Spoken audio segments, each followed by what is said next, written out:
আগামীকাল শুক্রবার আমাদের মতো গরিবের হজের দিন, গুনাহ মাফের দিন।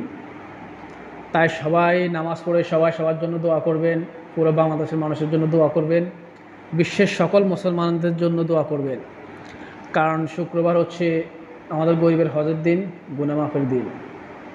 তাই সবাই সবার জন্য দোয়া করবেন, আপনার পাড়া প্রতিবেশীর জন্য দোয়া করবেন। মন খুলে প্রাণ খুলে সবাই দোয়া করবেন সবার জন্য, চোখের পানি ছেড়ে দিয়ে আল্লাহর কাছে চাইবেন, আল্লাহ আপনাদেরকে খালি হাতে ফিরাবেন ইনশাআল্লাহ।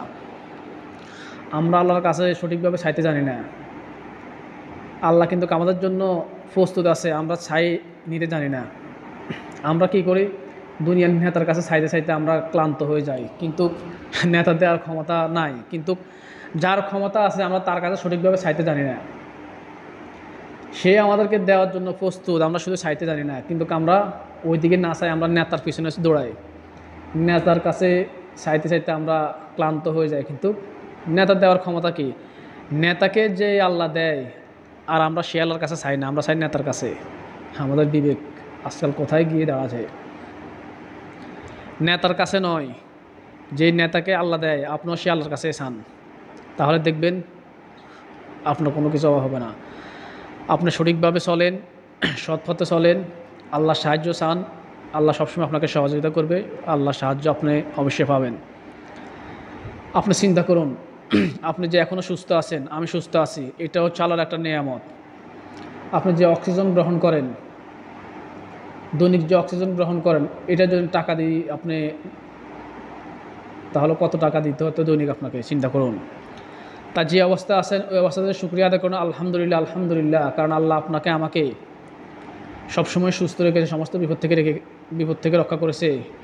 সেই আল্লাহর প্রতি আমরা সবসময় শুকরিয়া আদায় করব।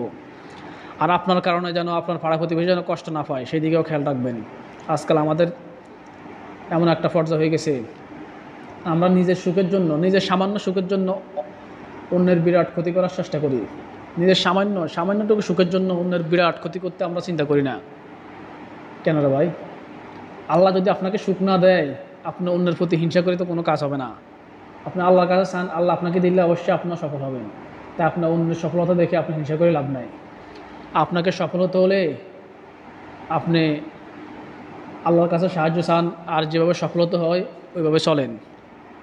অন্যকে হিংসা করে কখনো সফলতা পাওয়া যায় না।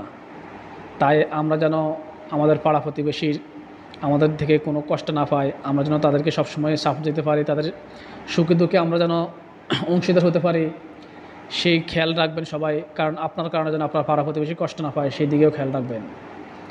ভিডিওটা যেন কারো মনে কষ্ট পেয়ে থাকেন তাহলে অবশ্যই ক্ষমা করে দিবেন। আপনাদের সবার সুস্থতা কামনা করে বিদায় নিচ্ছি। আল্লাহ হাফেজ। আসসালামু আলাইকুম রহমতুল্লাহ।